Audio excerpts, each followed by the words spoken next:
September 1948, sebuah peristiwa besar terjadi di Madiun, Jawa Timur. Peristiwa yang dikenal sebagai pemberontakan PKI Madiun ini menjadi salah satu titik balik dalam sejarah Indonesia. Dalam video ini kita akan membahas tentang latar belakang, kronologi, dan dampak dari peristiwa tersebut. Kita akan melihat bagaimana PKI yang saat itu dipimpin oleh Musso dan Amir Syarifuddin melakukan pemberontakan terhadap bangsa Indonesia yang saat itu baru saja merdeka. Mari kita simak cerita tentang peristiwa yang sangat penting ini dan bagaimana dampaknya dalam sejarah Indonesia. Nah teman-teman, pada pertemuan sebelumnya kita sudah belajar tentang dampak dan pengaruh dari Perang Dingin terhadap Indonesia, terkhususnya di bidang politik. Kita sudah tahu juga kalau Indonesia itu menganut sistem politik luar negeri, yaitu bebas aktif. Bebas yang artinya Indonesia tidak mau memihak siapapun dalam peperangan. Dan yang kedua adalah aktif, artinya Indonesia mau berperan aktif dalam menjaga perdamaian dunia. Namun tidak bisa kita pungkiri tekanan ideologi tetap masuk ke dalam negeri kita.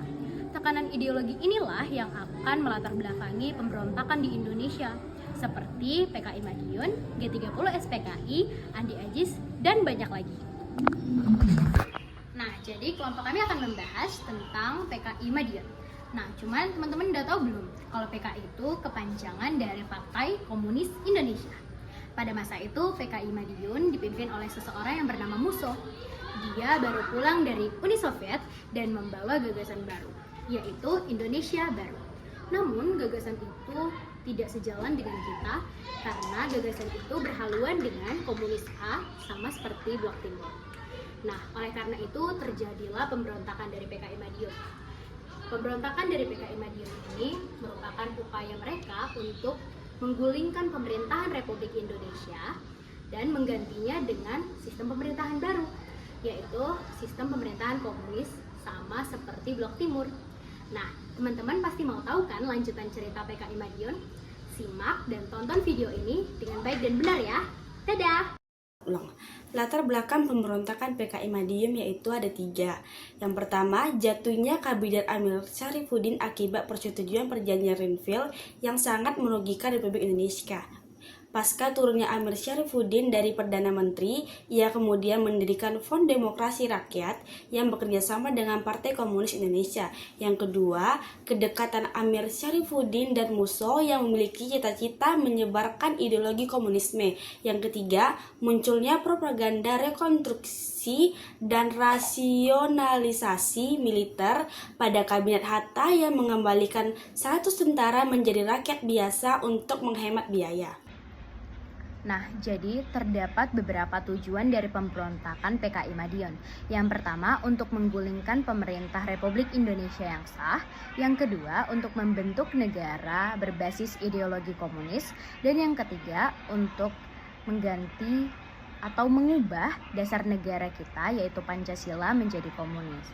Nah, teman-teman, dari 3 tujuan yang sudah saya sebutkan, bisa kita simpulkan bahwa pemberontakan dari PKI Madiun ini ingin mengubah ideologi bangsa kita menjadi ideologi komunis, sama seperti ideologi yang dianut oleh negara-negara yang ada pada Blok Timur. Baiklah, selanjutnya masuk pada bagian kronologi pemberontakan PKI di Madiun. Pemberontakan dimulai dengan serangan dan perebutan kota Madiun oleh kelompok Partai Komunis Indonesia pada tanggal 18 September 1948. Yang mengumumkan berdirinya Republik Soviet Indonesia. Pemerintah segera melancarkan operasi militer untuk menumpas pemberontakan. Pada tanggal 21 September 1948, TNI berhasil merebut kembali Madiun dan pemberontakan sepenuhnya padam pada tanggal 30 September 1948. Jalan pemberontakan PKI di Madiun dimulai dengan propaganda anti-pemerintah dan aksi mogok kerja buruh oleh Front Demokrasi Rakyat atau FDR yang dipimpin oleh Musso dan Amir Syarifuddin. Puncaknya terjadi pada 18 September 1948 dengan FDR menduduki kota Madiun dan mengumumkan berdirinya Republik Indonesia Soviet. Pemberontakan ini ditandai dengan penculikan dan pembunuhan tokoh-tokoh pro-pemerintah, birokrat, polisi, tentara, dan tokoh agama seperti kiai. serta dibukanya sumur-sumur pembantaian. Pemerintah kemudian mengirimkan pasukan di bawah pimpinan Kolonel A.H. Nasution untuk menumpas pemberontakan ini melalui operasi militer GOM 1. Selanjutnya, pemberontakan PKI Madiun berakhir pada akhir tahun 1948 setelah negara Indonesia melancarkan aksi militer GOM 1 untuk menumpasnya. Muson ditembak mati pada tanggal 31 Oktober 1948, sementara pemimpin-pemimpin lainnya seperti Amir Syarifuddin dan tokoh kiri lainnya ditangkap dan dieksekusi pada tanggal 19 Desember 1948 yang menandakan akhir dari pemberontakan PKI Madiun tersebut. Dampak pemberontakan PKI Madiun. Tak bisa dipungkiri bahwa adanya pemberontakan pada suatu negara pasti menyebabkan dampak-dampak yang dapat merugikan bangsa dan negara tersebut. Berikut ini dampak-dampak akibat dari pemberontakan PKI Madiun. Yang pertama, ada pembangunan terganggu. Pembangunan yang dilakukan oleh negara Indonesia mulai terhambat sehingga pembangunan menjadi terganggu dan tidak maksimal. Apabila pembangunan terganggu, maka kehidupan masyarakat menjadi kurang sejahtera. Yang kedua, ada banyak masyarakat yang merasa tidak aman.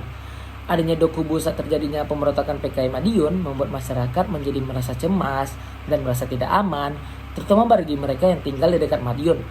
Rasa tidak aman ini membuat masyarakat akan kesulitan untuk berkomunikasi dengan para tetangga dan saudara-saudaranya. Yang ketiga, banyak masyarakat yang meninggal dunia. Pemberontakan PKI Madiun memakan banyak sekali korban jiwa, baik itu dari TNI, atau dari PKI, atau bahkan dari warga negara Indonesia sendiri. Sehingga banyak sekali masyarakat yang merasakan kesedihan karena ditinggalkan oleh anggota keluarganya. Selain itu, banyaknya korban jiwa ini memunculkan sejarah kelam bagi negara Indonesia, khususnya bagi warga negara Indonesia. 4. Aktivitas terganggu. Pemberontakan PKI Madiun mengganggu aktivitas sehari-hari masyarakat Indonesia. Masyarakat sangat takut untuk beraktivitas karena takut akan dilukai oleh PKI. Dampak yang satu ini juga memberikan keterlambatan pada pembangunan dan memunculkan rasa trauma. Jadi, kesimpulan dari materi tentang sejarah PKI Madiun yaitu pemberontakan PKI Madiun merupakan upaya Partai Komunis Indonesia yang dipimpin oleh Musso untuk mengganti ideologi Pancasila dengan komunisme serta merebut kekuasaan dari pemerintahan yang sah. Pemberontakan ini menimbulkan banyak korban jiwa, mengganggu stabilitas nasional, serta menimbulkan rasa takut di masyarakat. Namun, berkat ketegasan pemerintah dan TNI di bawah pimpinan Jenderal Sudirman dan Kolonel Gatot Subroto, pemberontakan berhasil dipadamkan. Peristiwa ini menjadi pelajaran penting bagi bangsa Indonesia untuk selalu waspada terhadap ancaman ideologi yang bertentangan dengan Pancasila dan menjaga persatuan serta keutuhan bangsa. Negara Republik Indonesia.